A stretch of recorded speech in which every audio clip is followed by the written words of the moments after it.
Magandang umaga po. Isa nga pong malakas na palakpak sa Panginoon. Amen. So, napapansin po natin na napakabilis pong magdaan ng panahon. Amen po ba? Parang kailan lang nagsimula ang taon. Ngayon, patapos na naman ang taon. Malapit na po yung Christmas. No. At napakabilis din po ng mga pagbabago ang nagaganap dito sa mundo. Amen po ba? Napapansin po ba ninyo yung mga mabilis na pagbabago? Amen. So, naalala ko po noong bata pa kami. Noong maliit pa ako. Kala mo lumaki, no? Napakasimple po ng buhay namin noon. No? Lalo na po dito sa Balukok. Ang laro po namin noon, patintero, tumbang preso, yung jackstone, no, dami, salikutan. Pagkatapos maglaro, maliligo kami sa sapa o sa patubig dahil noon po ang patubig dyan, napakalinis. Pero nagbago na ngayon napakadumi. No. Noon po, maaksyon ang laro. Pero ngayon, walang aksyon. Dahil nakaupo lang at papindot-pindot lang ang laro. Laking pagbabago, ano po? Ang laki po talaga ng pagbabago. Noon, para makausap mo ang isang tao nasa malayong lugar, maghihintay ka po ng matagal na panahon bago siya makasagot. Amen po ba? Pag nasa abroad, sulatan mo, buwan po ang balik. Pero ngayon, ora mismo, makakausap mo ang isang tao kahit nasa malayo. Amen. Ang laki po ng pagbabago. Noon, kung gusto mong kumain ng isda, napakasimple, di ka gagastos. Lusong ka lang sa mga bukid. Makakuha ka ng isda at yung mga talangka. No, napakasarap po iluto yun sa yung daon ng sampalok na sariwa. Ngayon, kung wala si Salome, kumakain ng isda. Dahil wala na pong isda yan sa bukid, wala na. Maraming ngayon, suso. Di mo na makakain. Daming laki ng pagbabago. No. Noon, pag pumunta kami sa sapa, pagbalik namin, may dala kaming gulay. Libre yung kangkong. Libre yung bayabas na nandyan. Pero ngayon, 3 pirasong kangkong yata, 10 piso. Pero noon, unlimited ang pagkuha. Ang laki ng pagbabago. At darating pa po ang maraming pagbabago sa mundo. Maraming imbensyon ang malilikha ng tao na magiging sanhi ng pagbabago. No. Noon po, sikat po yung encyclopedia. Sino pong may encyclopedia? No, sikat noon. Ngayon, di na. Ang sikat ngayon, si Mr. Google. Ang laki ng pagbabago, no? Mga kapatid, year after year, magbabago ang lahat ng bagay dito sa mundo. Pero, asawa ni pera, isa lang ang hindi magbabago sa kanyang kabutihan at pangako na kasama natin dito sa mundo. Walang iba ang Panginoon. Amen? Magbago ng lahat ng bagay dito sa mundo, pero si Lord di magbabago yung kanyang kabutihan at pangako niya sa atin. Amen po ba? Tayo po'y manalangin. Dakila't banal namin Diyos, maraming salamat po. Sa oras na to, Lord, nais po naming parangalan ka sa pamamagitan ng pakikinig po namin ng iyong pong banal na salita.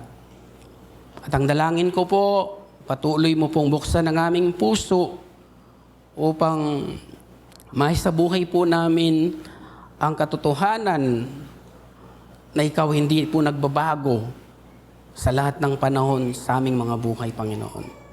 I-bless mo po kami at patuloy kang kumilos. Maging ang iyong lingkod, Panginoon, gamitin mo lamang pong isang instrumento ng iyong pong kalooban, Panginoon. Ito pong aming dalangin sa pangalan ni Jesus. Amen. Alam niyo po, in connection po dun sa mga magagandang mensahe na nagdaan, No? Hindi po tayo pinangakuan ng Diyos ng komportableng buhay. Amen. Naniniwala po tayo, tanggap natin. Pero, along the way po ng ating inkomportableng kalagayan sa buhay, hindi po nagbabago ang Diyos. Amen. At may 3 pong bagay na hindi nagbabago ang Panginoon. Sa gitna ng ating mga incomfortable life, 3 bagay po sa umagang ito ang hindi nagbabago sa Diyos. Kaya bilang mga anak niya, dapat maging proud tayo bilang anak ng Diyos. Dahil ang Diyos natin, hindi siya nagbabago sa kanyang pagkabutihan at pangako sa kanyang mga anak.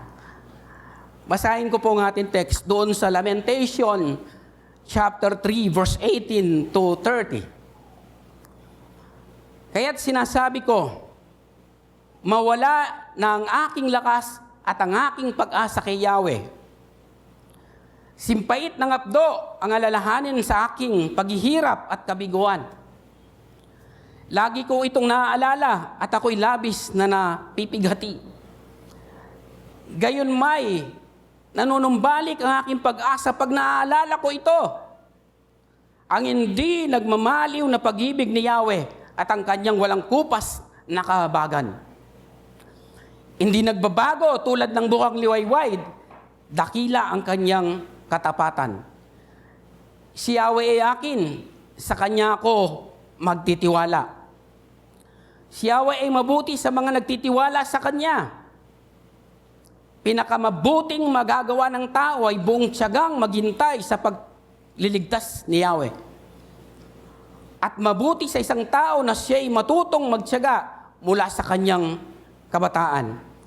Kung siya'y palasapin ng kahirapan, matahimik siyang magtiis at maghintay. Siya'y magpakumbaba sa harapan ni Yahweh at huwag mawalan ng pag-asa. Tanggapin ang lahat ng pananakit at paghamak sa kanyang daranasin. Pagpalain po ang salita ng Diyos. So, ang kasaysayan pong ito po yung panahon ng bansang Israel at ang Jerusalem ay nasa panahon po ng pagkabihag. No?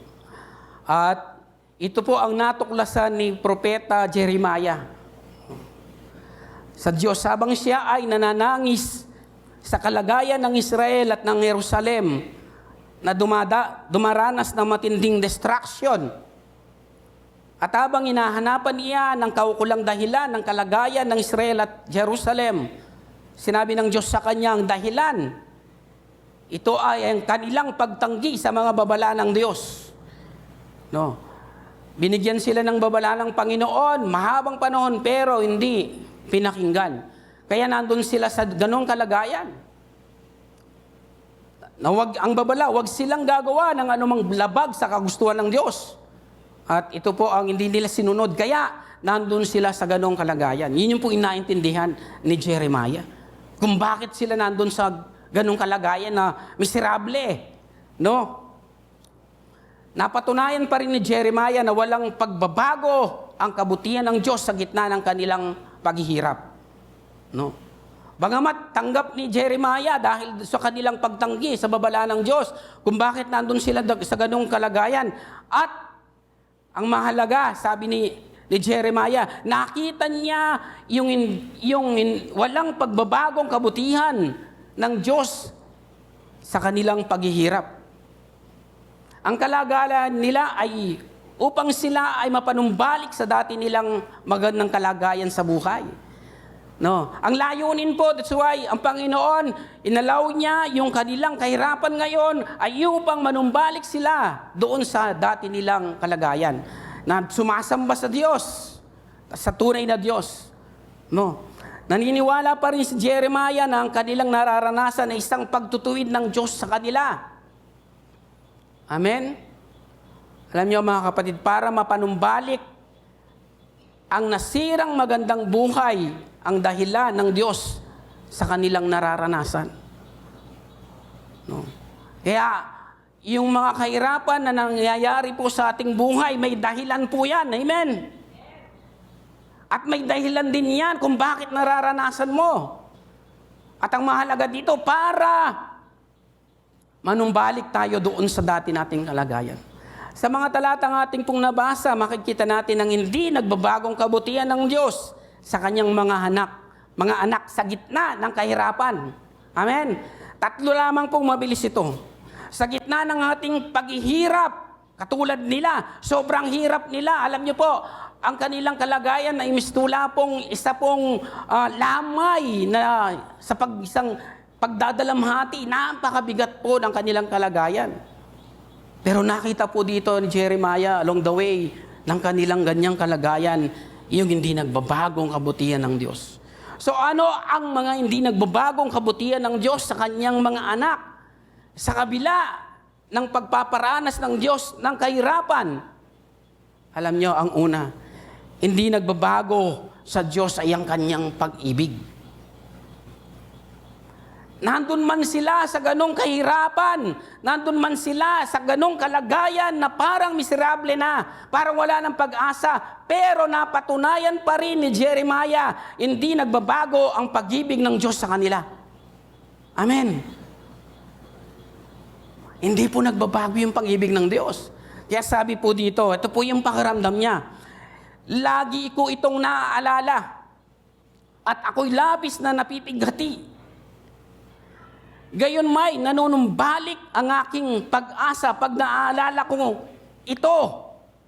Tingnan nyo, ang hindi nagmamaliw na pag-ibig ni Yahweh. Ang pag-ibig ng Panginoon hindi nagbabago. Kahit nandun tayo sa ganong kahirapan, mahal pa rin tayo ng Diyos, hindi yun nagbabago. Amen?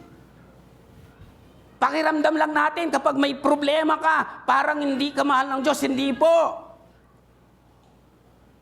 Tanda po yan ng pagmamahal. Yung kahirapan na pinaparanas natin ng Diyos, tanda po yan ng kanyang hindi nagmamalo na pag-ibig sa atin.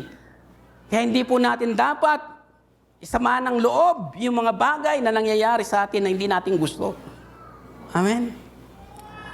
Sa biglang sulyap, ito po, sa kanilang kalagayan, daig pa nito ang tagpo sa isang lamay ng pagdadalamhati dahil sa pagkawasak ng Jerusalem. Grabe talaga po yung nangyari.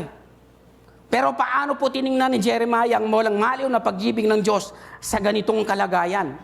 Ang sabi po niya, verse 7, sa akin ay wala na ni bakas ng kalusugan, katiwasayan at kaligayahan. Kaya't sinasabi ko na wala na ang aking lakas at ang aking pag-asa kay Yahweh. Yun po ang kanyang nararamdaman dahil sa kanila pong sitwasyon.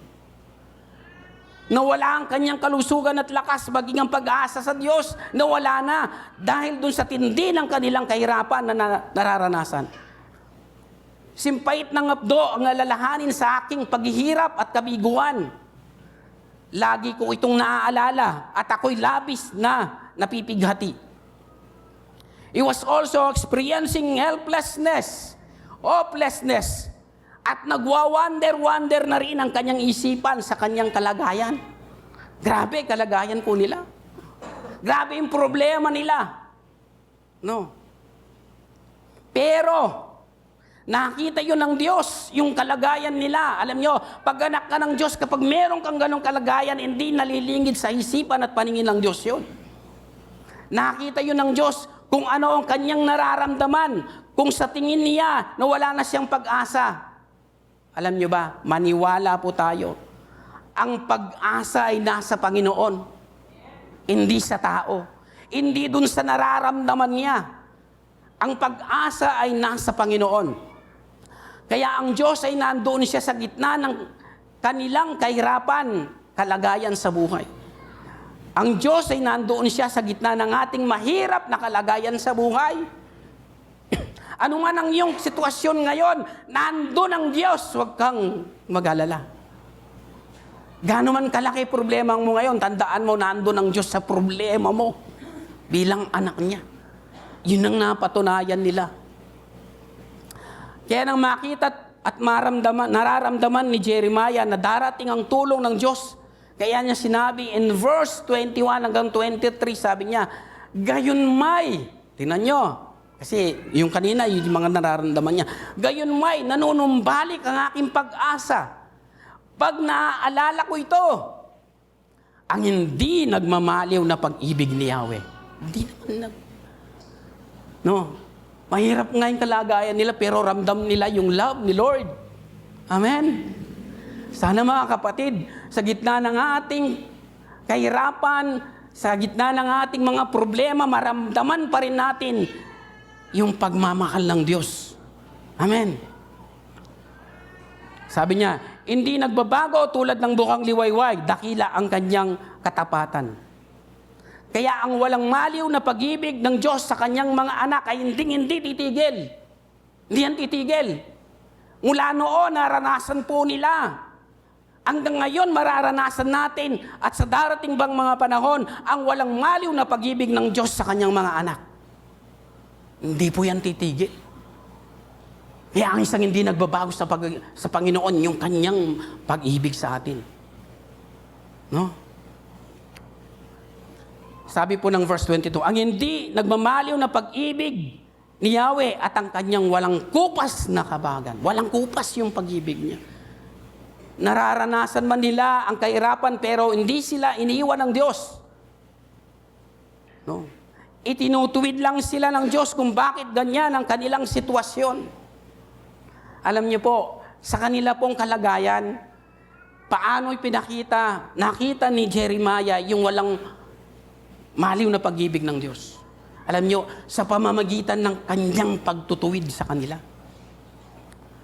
Ang pagtutuwid at pagdidisiplina ng Diyos sa kanyang mga anak ay tanda ng wagas na pag-ibig. Yung kanila pong sitwasyon ay pagtutuwid po yun at pagdidisiplina ng Diyos doon sa hindi nila pakikinig sa babala ng Diyos sa mahabang panahon. Yun yung pag-ibig ng Diyos sa kanila. Itinutuwid sila at dinidisiplina sila ng Diyos. Kaya kapag merong pagtutuwid ng Panginoon sa iyong pagkakamali o pagdidisiplina ng Diyos sa iyong mga kasalanan, ito'y tanda ng pagmamahal ng Diyos. Ito'y tanda ng walang maliw na pag-ibig ng Panginoon. Amen. Pero madalas akala natin parusa ang pagtutuwid at pagdidisiplina ng Diyos sa atin. Hindi po. Tanda po yan ng walang maliw na pagmamahal ng Diyos. Kaya ang sabi po ng sumulat po ng Hebreo, sabi niya, in Hebrew chapter 12, verse 7 to 8, tiisin ninyo ang lahat bilang pagtutuwid ng isang ama, sapagkat ito'y nagpapakilalang kayo'y inaari ng Diyos na kanyang mga anak. Sino mang anak ang hindi tinutuwid ng kanyang ama? Sinong anak ang hindi tinutuwid ng kanyang ama? No? Ibig pong sabihin, ang pagtutuwid at pagdidisiplina ng Diyos ay maliwanag na tanda ng kanyang pagmamahal sa atin. Tanda yan ng pagiging anak natin kung bakit meron kang disiplina, kung bakit merong pagtutuwid. Yun yung love ni Lord na hindi nagbabago sa iyo. Kaya dapat pag tinutuwid ka, dinidisiplina ng Panginoon, huwag kang magrereklamo. Amen. Dahil yan ay pagmamahal ng Diyos sa iyo. Dami natin dapat ituwid sa harapan ng Diyos. In verse 8, kung ang pagtutuwid na ginagawa sa lahat ng anak ay hindi gawin sa inyo, hindi kayo tunay anak, kundi mga anak sa labas. Malinaw po na ang pagtutuwid ng Diyos sa ating mga pagkakamali ay tanda ng kanyang wagas na pag-ibig. Hindi po yan nagbabago. Sa kanilang panahon, yun po yung paraan ng Diyos. Para maipadama niya yung kanyang wagas na pag-ibig, kailangan silang ituwid at disiplinahin. Kaya kung meron kang pagtutuwid na nararanasan at pagdidisiplina ng Diyos, God loves you. Amen? Mahal ka ng Diyos. Mahal na mahal tayo ng Panginoon. Kaya sabi niya, hindi tayo tunay na anak ng Diyos kapag hindi tayo tinutuwid. Pag nagkakamali tayo. No, hindi tayo tunay na anak ng Diyos kapag hindi tayo dinidisiplina pagka nagkakamali tayo. Kaya ang pagtutuwid ay tanda ng wagas na pagmamahal po ng Diyos. Ito rin po ang karanasan ni Job, na ang pagtutuwid ng Diyos ay tanda ng kanyang pagmamahal. At isa pong blessing ang pagtutuwid ng Diyos. Akala natin parusa, hindi po. Blessing po yan. Yung pagmamahal ng Diyos na yan na pagtutuwid. In Job 5:17, mapalad ang taong sinasaway nitong Diyos. Pagtutuwid niya sa iyo'y huwag isama ng loob. No. Ang sabi niya, mapalad daw po ang mga taong sinasaway, dinidisiplina, itinutuwid ng Diyos. Kaya ang response natin dapat, huwag mong isama ng loob. Tanggapin mong maluwag sa iyong kalooban dahil yan ay tanda ng pagmamahal ng Panginoon sa iyo. Ito po minsan ang hindi natin natutugunan ng tama. Kaya lalo tayong napapalayo sa Diyos. Kapag yung paraan ng Diyos, ng pagpaparanas niya ng walang malo na pagmamahal niya, na pagtutuwid at pagdidisiplina, hindi natin minsan natutugunan ng tama. Na ang sabi ng Biblia, huwag mong isama ng loob, pero ang maling pagtugon dito, parang pinaparusahan ka ng Diyos. Parang tinatakwil ka ng Diyos. Kaya lalo tayong napapalayo sa Panginoon. Pero kung tama ang ating pagtugon doon sa paraan ng Diyos ng pagpapakita niya ng tunay na pagmamahal sa atin sa pamamagitan ng pagtutuwid at pagdidisiplina, lalo tayong mapapalapit sa Panginoon. Amen. Katulad ni Job. Grabe yung karanasan niya. Pero, lalo pang tumindi yung kanyang pagmamahal sa Diyos. Lalo pang naging malapit ang relasyon niya sa Panginoon. Kasi tama yung pagtugon niya dun sa paraan ng Panginoon sa kanya. Yung sinasabi niya. Yan din po ang pananaw ni Paul sa pagtutuwid ng Diyos sa kanyang mga anak. Blessing. No. In Hebrews chapter 12 verse 11, abang tayo itinutuwid, hindi tayo natutuwa kundi naghinagpis. Karaniwang tugon ng tao. Ngunit, eto, pagkaraan niyon, lalasap tayo ng kapayapaang bunga ng matuwid na pamumuhay. Pag itinuwid tayo, pag inalawad mo ang Diyos, tinanggap mo na iyon ay pagmamahal ng Panginoon, yung pagtutuwid at pagdidisiplina. Ang bunga nito ay kapayapaang walang hanggan. Amen. Kaya blessing po yan. Kaya maituturing po natin yung pagtutuwid at pagdidisiplina ng Diyos ay walang maliw na pag-ibig ng Panginoon na hindi kailanman magbabago. Noon, ginawa niya at ngayon sa ating panahon at sa darating pang panahon, ganyan din po ang gagawin ng Diyos. Hindi magbabago yung pag-ibig na yan ng Panginoon sa atin. Kaya tandaan po natin mga kapatid, kahit dumaraan man tayo sa matinding kahirapan sa buhay, hindi nagbabago ang pag-ibig ng Diyos sa atin. Amen. Hindi yan nagbabago. Mahal na mahal tayo ng Diyos sa gitna ng ating mga kahirapan at pagdurusa.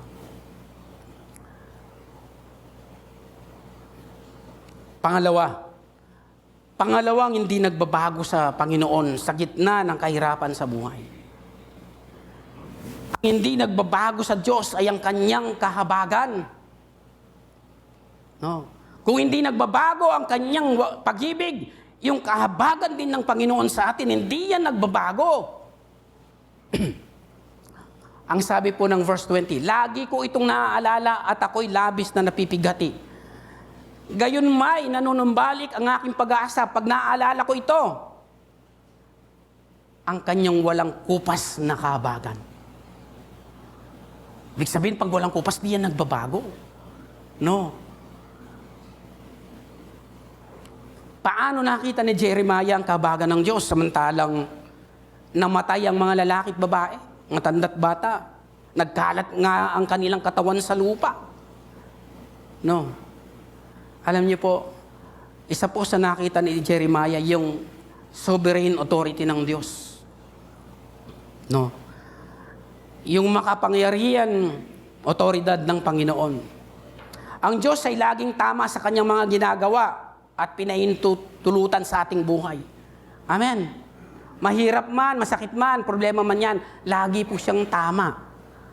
Yun po ang natuklasan ni Jeremiah. Kaya, nakita niya yung walang hanggang kahabagan ng Diyos. Kasi anumang pahintulutan ng Diyos sa ating buhay, tama pa rin si Lord. No? Yung kasing iba ganito, pag may problema, parang nagkamali si Lord sa'yo. Hindi po.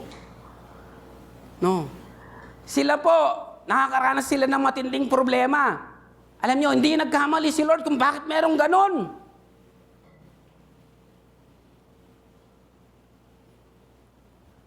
Ang Diyos ay laging tama sa kanya mga ginagawa at pinapahintulutan sa ating buhay. Kaya hindi natin siya pwedeng questionin sa kanyang mga kagustuhan. Hindi mo siya pwedeng questionin. Ang tanging dapat mo lang gawin, tanggapin mo yung kanyang mga kagustuhan sa buhay natin. Alam nyo, napakahaba na po ng babala ng Diyos sa kanila para iwasan ng kasalanan. Pero hindi nila pinakinggan. Haba po nun, mahaba po yung babala. No. Pero hindi yun pinakinggan. Kasi ang Lord, gusto niya talaga, kaya may babala para hindi na umantong dun sa ganong sitwasyon.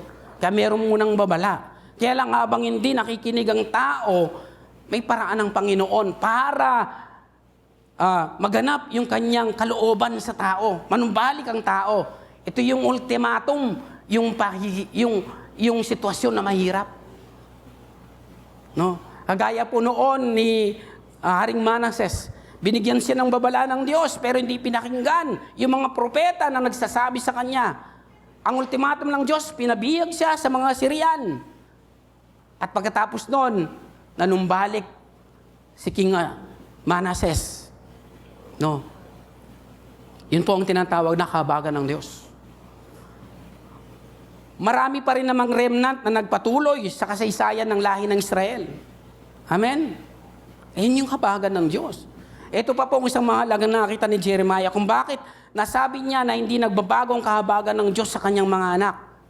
God is not in the demolition business. He is in the restoration business. Hindi po trabaho ng Diyos ang sumira o mangwasak. Ang trabaho ng Diyos ay magsaayos. Kung bakit nandun sila sa ganung sitwasyon, gusto ng Diyos i-restore sila. Yun yung kahabagan ng Panginoon. Yun yung blessing, yun yung grasya, yun yung mercy ng Panginoon sa kanila. Although, masakit yung pinaranas ng Panginoon, pero ang layunin ng Diyos to restore them. No? Kaya hindi po trabaho ng Diyos ang sumira o mangwasak, kundi magsaayos po ng buhay. Kaya kapag tinutuwid ka ng Diyos sa mga malimos sa buhay, yan ay kahabagan niya sa iyo dahil ang kasiraan mo ay gusto niyang ayusin. Amen po ba? Ang dami nating kasiraan na dapat ayusin. Kahabagan niya ng Diyos sa iyo. Ayaw kanyang magpatuloy sa mali mong ginagawa. Ganyan nahabag ang Panginoon sa atin. Hindi po yan nagbabago.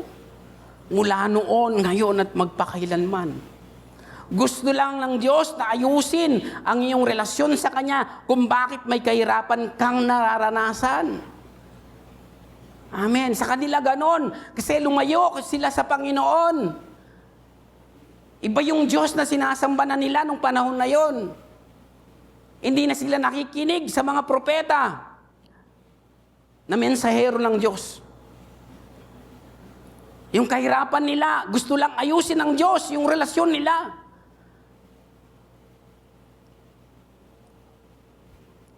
Kaya mga kapatid, kapag mayroon kang nararanasang kahirapan sa buhay mo, ang kahabagan ng Diyos sa iyo ay yung gusto niyang ayusin ang relasyon mo.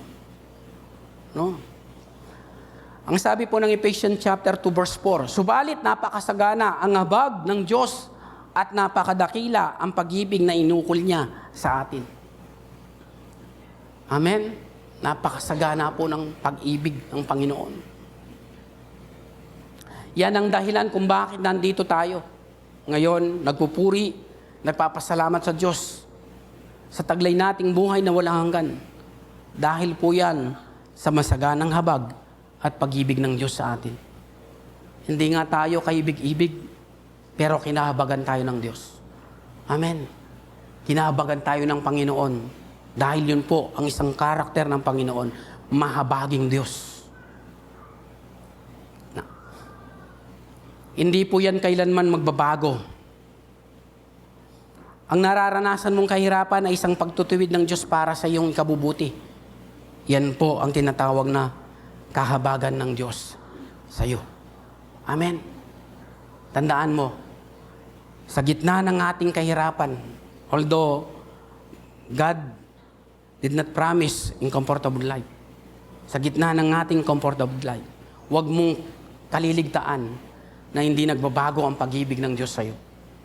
Hindi nagbabago ang kahabagan ng Diyos sa iyo. Katulad po nila. Amen. Ito po yung pangatlo. Ang pangatlo na hindi nagbabago, hindi nagbabagong kabutihan ng Diyos sa kanyang mga anak. Ang hindi nagbabago sa Diyos ay ang kanyang katapatan sa kanyang mga anak. In verse 23, hindi nagbabago tulad ng bukang liwayway, dakila ang kanyang katapatan. Alam ni Jeremiah na sa kabila ng kanilang karanasan at kalagayan, hindi sila kinalimutan ng Diyos. Sila ay makakabalik sa dati nilang kalagayan dahil yan ang pangako ng Diyos sa kanila. At tapat ang Diyos kapag nangako. Kaya sabi nila, ang sabi ng Diyos doon sa Nehemiah chapter 1 verse 9, subalit kung manunumbalik kayo at tutupad sa aking mga utos, kahit saan kayo napadpad, titipunin ko kayong muli. Dadalhin ko kayo sa lupaing inihanda para sa inyo at ako'y sa inyo. Yan po ay tinupad ng Diyos after 70 years of captivity. Tinupad po yun ng Panginoon sa kanila. Kapag ang Diyos nangako, hindi po yan nagbabago. No. Ang pangako niya sa atin, hindi po yan kailanman magbabago. Kaya bilang mga mananampalataya ng Panginoon Jesus, manatili po tayong magtiwala sa katapatan ng Diyos sa atin. Panatiliin po natin yung katapatan ng Diyos na yon. Although nandyan ka sa kanyang sitwasyon, na mahirap na sitwasyon, tandaan mo at lagi mong alalahanin, tapat ang Diyos sa mga pangako niya sa iyo. Kung meron kang problema ngayon, ang pangako niya, hindi yan magtatagal. Amen.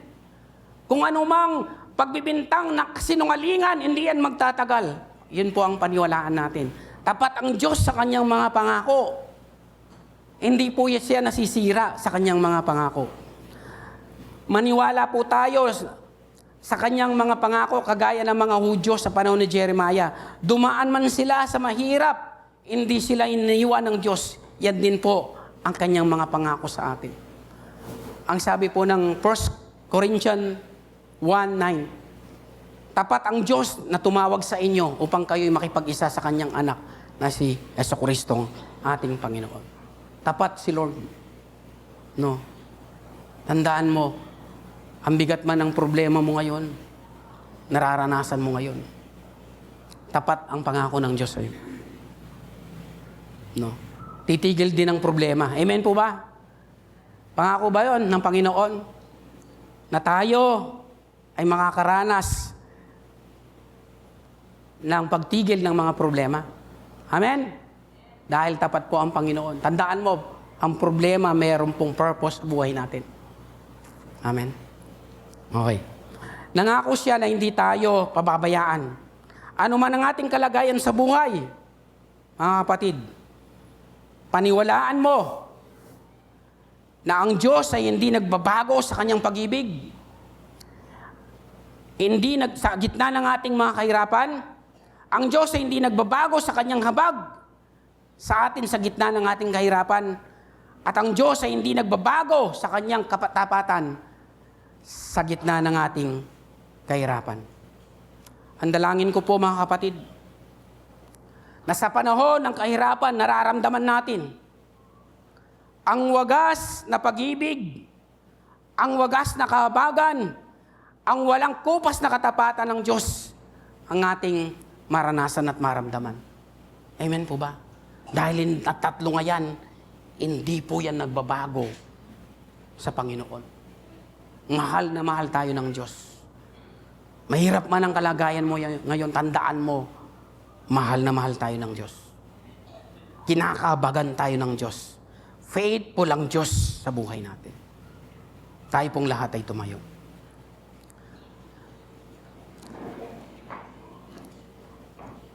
Patuloy po nating damhin ang presensya ng Panginoon sa ating kalagitnaan, mga kapatid. At habang ating inaawit ang awiting ito, alalahanin mo, kapatid, na anuman ang iyong nararanasan sa iyong buhay sa oras na to, hindi nagbabago ang pag-ibig ng Diyos sa iyo. Hindi nagbabago ang kahabagan ng Diyos sa iyo.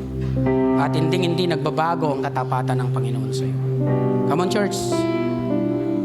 Patuloy po natin sambahin ang ating Panginoon sa oras na to.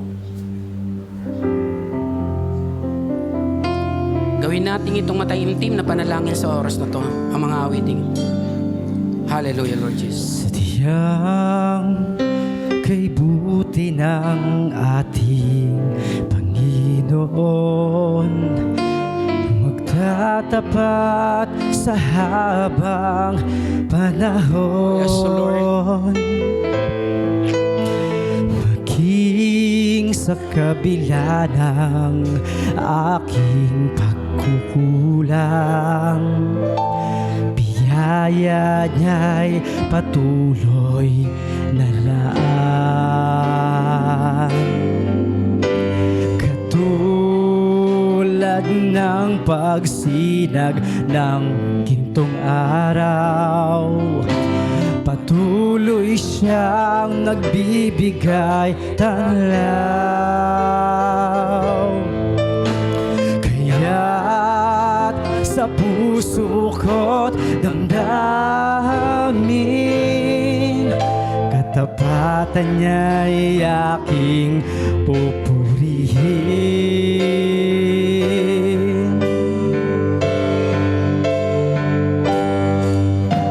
Dakila ka, O Diyos, tapat ka ngang tunay, magmula pa sa ugat ng aming lahi. Mundo'y magunaw man, maasahan kang lagi, maging hanggang wakas nitong buhay.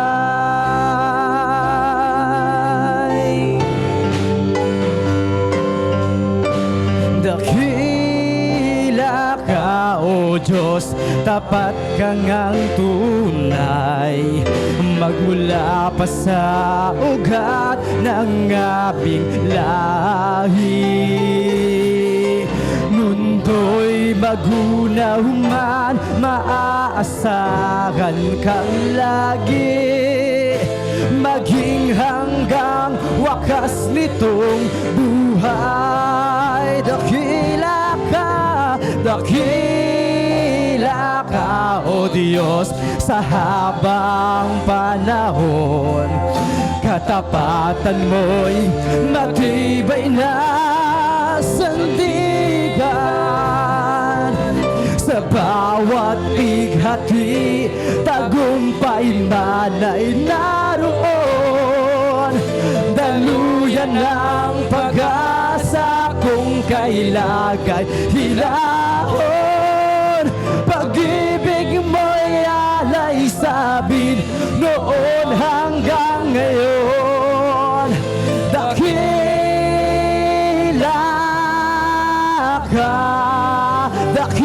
ka, O Diyos, dakila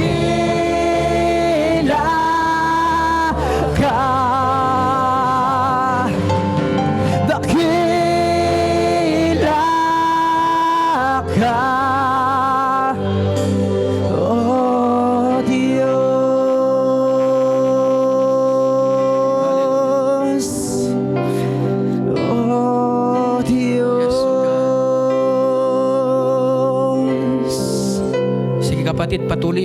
damhin ang walang pagbabagong pag-ibig ng Diyos sa iyo. Patuloy mong damhin ang walang pagbabagong kahabagan ng Diyos at katapatan ng Diyos sa buhay mo.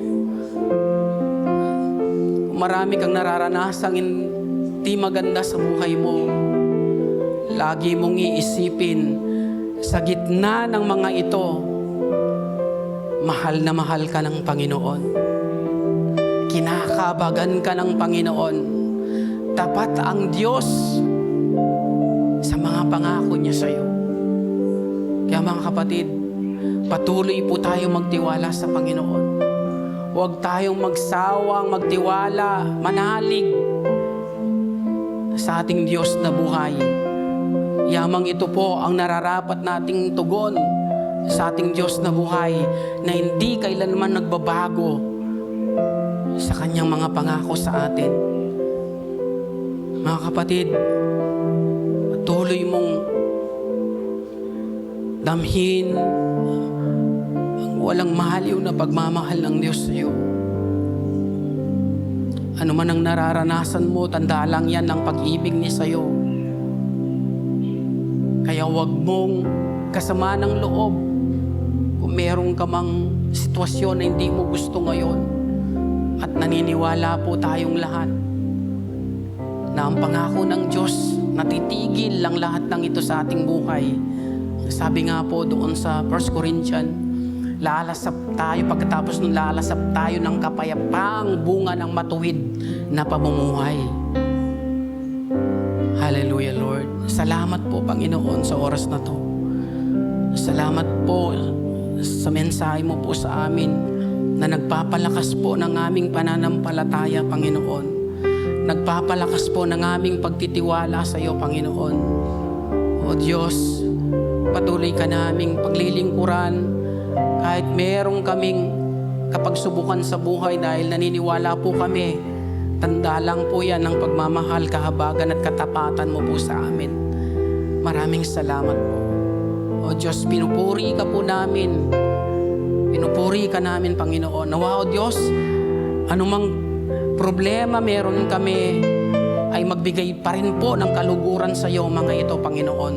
Dahil ang layunin po ng mga kapagsubukan sa aming buhay ay maluwalhati ka po sa aming buhay, Panginoon.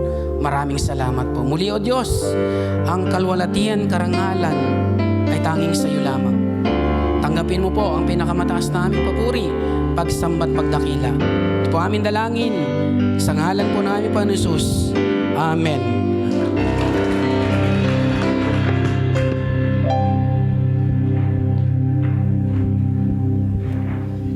Sige po, sino po dito yung napagpala ng salita ng ating Panginoon sa umagang ito? Malakas na amen po. Amen. Tunay na ang ating Panginoon, sabi nga po ng mensahe sa umagang ito, hindi po nagbabago ang kanyang pag-ibig, ang kanyang kahabagan, at ang kanyang katapatan. At tunay nga din po na ang Panginoon natin, kapag nangako po siya, tinutupad po niya ang kanyang mga pangako sa kanyang mga anak, na pagpapalain po ito, lalo na po kapag sa aspeto ng ating pagbibigay. Kaya lahat ng excited po na magbigay sa umagang ito, sabay po ng ating palakpak sa ating Panginoon, tayo pong lahat ay tumayo. Sige po, tayong lahat ay manalangin. Hallelujah. Father, we thank you, God, sa araw-araw, Panginoon, na blessing mo, O Diyos, sa bawat buhay po namin. Salamat sa kalakasan, salamat sa karunungan, Panginoon, upang kami po, O Diyos, ay patuloy na makapaghanap buhay. Salamat, Lord, sa bawat araw na nararanasan po namin yung kabutihan mo, yung katapatan mo, yung kadakilaan at kahabagan mo, Panginoon, sa bawat araw ng aming mga buhay. Salamat din po, Panginoon, sa patuloy na provision mo sa bawat buhay namin. At salamat din po, Panginoon, sa pagkakataong ito na tinipon mo po kami, O Diyos, sa lugar na ito upang patuloy ka po naming papurihan at sambahin. Especially, O Lord, sa aspeto po ng aming pong pagbabalik ng aming pong mga ikapot handog. Nawa, sa umaga pong ito, patuloy na masumpungan mo ang bawat isa po sa amin na buong puso, tapat at nagagalak na magbalik ng aming pong mga ikapo at handog sa iyo, Panginoon. Tanggalin mo, Panginoon, yung takot, especially, Panginoon, sa bagay po, Panginoon, ng pagbibigay, O God. Dahil katulad po ng babaeng balo, Panginoon, hindi po hadlang yung estado ng kanyang buhay para hindi po siya makapagbigay sa iyo. Nawa sa umagang ito, Panginoon, as we give back our tithes and offering to you, O God, patuloy ka po naming mapangiti at mabigyan ng lugod sa bawat pagkakaloob po namin. Maraming salamat po, Diyos, sa umagang ito. Pagpalain mo po ang bawat anak mo na gumaganap sa kautusan mong ito, Panginoon. At sa sino man pong nahihirapan pa na gawin ang kautusan mong ito, Lord, o Banal na Espiritu, tulungan mo po ang aming mga kapatid, Panginoon, na nahihirapan pang sumunod sa iyo. Marami pong salamat, Ama, sa umagang ito, at minsan pa, Panginoon, pagpalain mo po ang bawat isa sa amin. Ito po ang samod dalangin namin sa pangalan ni Jesus. Amen and amen. Sige po, tayo po lahat ay magkaloob. It will come back to you. Good measure, pressed down, shake it together and running over. Give, and it will come back to you. When you give to the Lord. Give, and it will come back to you. Good measure, pressed down, shake it together and running over. Give, and it will come back to you. When you give to the Lord. Misa pa tayo pong lahat tumayo. Ibalik po natin sa ating Panginoon ang lahat ng papuri, paglulahati at pagsamba.